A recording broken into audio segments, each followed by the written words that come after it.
भारत के cooperative sector में ना नौकरियों का एक नया दौर शुरू हो रहा है और ये जॉब सीकर्स के लिए एक बहुत बड़ा मौका हो सकता है। तो आज हम इसी के हर एक पहलू को समझने वाले हैं। चलिए शुरू करते हैं।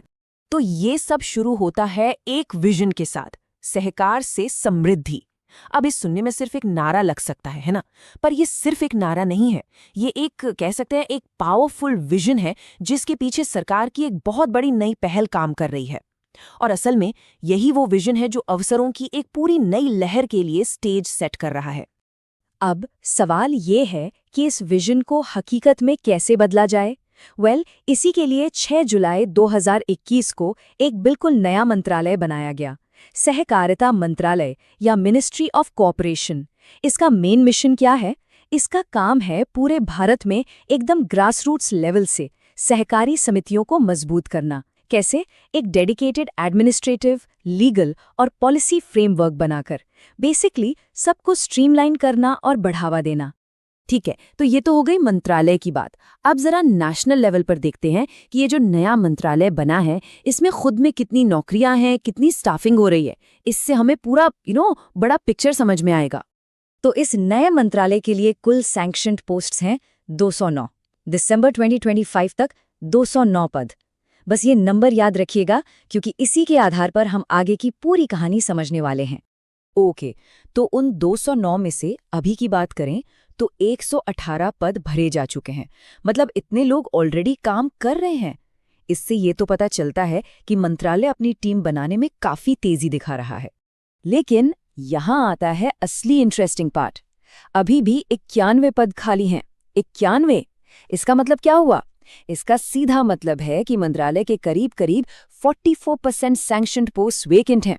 ये दिखाता है कि ये एक नया और तेजी से ग्रो करने वाला डिपार्टमेंट है जहां अभी भी टैलेंट की बहुत जरूरत है। हालांकि यहाँ एक पॉजिटिव ट्रेंड भी है। अगर हम 2022 में देखें तो 159 पद खाली थे।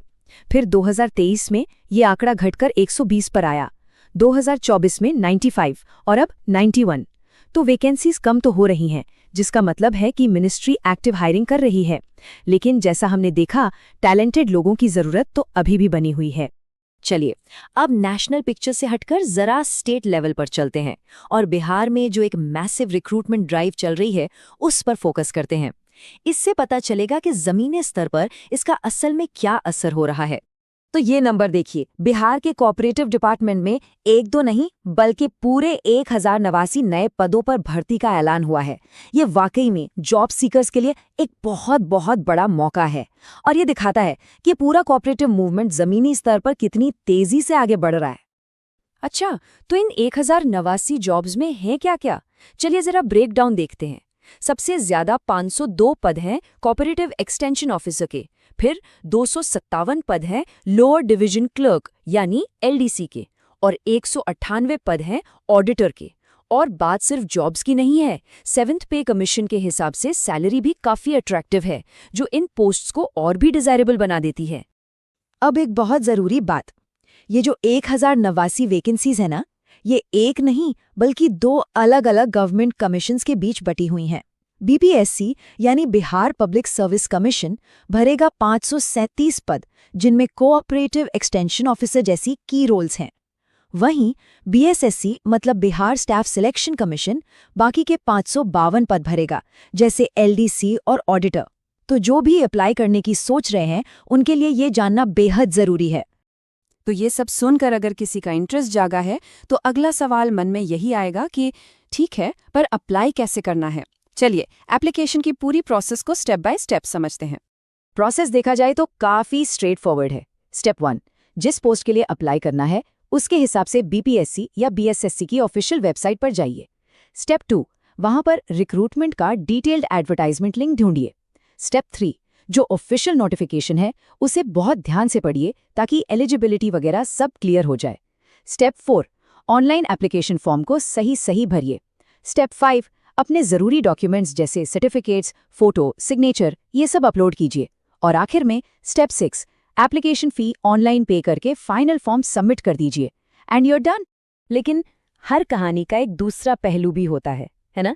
जहां इतने बड़े मौके हों वहां कुछ चैलेंजेस भी हो सकते हैं। तो अब जरा भर्ती प्रक्रिया की हकीकत पर एक नजर डालते हैं। एक कॉशनरी टेल आप कह सकते हैं। तो सवाल ये उठता है, क्या ये प्रोसेस हमेशा इतना ही सिंपल और स्ट्रेट फॉरवर्ड होता है? चलिए इसी सवाल के साथ हम अपनी पड़ताल के सबसे ज़रूरी हिस्से में चलते हैं, जो हमें असलियत के और करीब ले जाएगा। देखिए, राजस्थान का एक 2022-23 का मामला है। इसमें भर्ती को लेकर कुछ बहुत गंभीर गड़बड़ियों के आरोप लगे थे, जैसे कि एप्लीकेंट्स को झूठा लॉन्ग टर्म कॉन्ट्रैक्ट एक्सपीरियंस दिखाने के लिए प्रपोजल्स को बैकडेट करना, या फिर जो कैंडिडेट्स एलिजिबल नहीं थे उन्हें लेजिटिमाइज करने के लिए ऑफिशियल ऑडिट रिपोर्ट्स में हेरफेर करना। यहाँ तक कि फर्जी एजुकेशनल मार्कशीट्स और डॉक्यूमेंट्स के इस्तेमाल का भी शक था। और इन सब का कथित मकसद क्या था? मकसद था उन कॉन्ट्रैक्ट वर्कर्स को गलत तरीके से रेगुलराइज करना जो ऑफिशियल क्राइटेरिया पूरा नहीं करते थे। तो इन सारी बातों का मतलब क्या निकलता है? क्या है हमारा टेक अवे? चलिए अब मेन पॉइंट्स को समराइज करते हैं और एक फाइनल बैलेंस्ड पर्सपेक्टिव पर आते हैं। तो देखिए, मैसेज बहुत क्लियर है। कोऑपरेटिव सेक्टर जॉब सीकर्स के लिए वाकई में मौकों का एक बड़ा मैदान है, इसमें कोई शक नहीं। लेकिन ये एक ऐसा फील्ड भी है जहां हर एप्लीकेंट को बहुत ज़्यादा डिलिजेंट और अवेयर रहने की ज़रूरत है।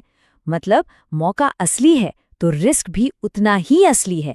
इसीलिए आंखें खुली रखकर सावधानी से आगे बढ़ना सबसे ज़रूरी है। और आखिर में हम आपको एक बड़े सवाल के साथ छोड़कर जा रहे हैं। क्या सहकारिता का ये नया दौर, ये जो सहकार से समृद्धि का वादा है, क्या ये सच में सबके लिए समृद्धि ला पाएगा? ये एक ऐसा सवाल है जो हमें कोऑपरेटिव मूवमेंट के फ्यूचर और इसके एम्प्लॉयमेंट पोटेंशियल के बारे में और गहराई से सोचने पर मजबूर करता है।